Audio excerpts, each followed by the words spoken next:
градина.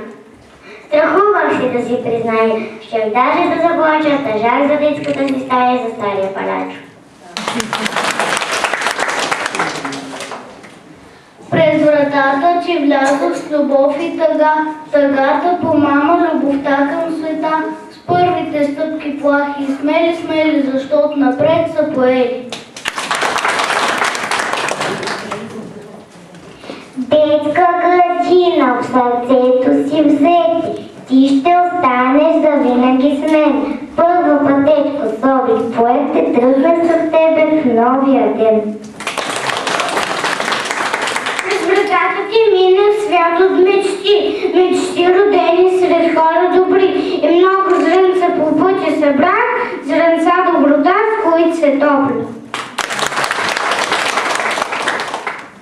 През вратата си тръгвал с любов и тъга, обичам те дълго и за теб аз тъжа, сърце ще те нося редо спава и с родината моя любов е голяма.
Приказка вълшебна, ние живяхме в детската градина, поиграхме, бяхме малки и красиви, палави и игриви, но щастливи.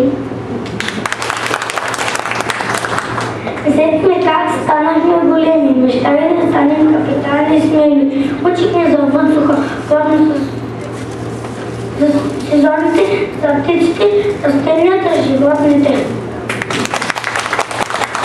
Разказвахме за герои от приказки вълшебни, съставяхме си картинки и стихчета безбройни. Песни пеехме за мама, татко и светът, рисувахме птици, цветя, принцеси и мотори. Всеки ден строихме коли, къщи, молове и вили, а днес знаем буквите и познаваме цифрите. Смятаме и знаем правилата за движение.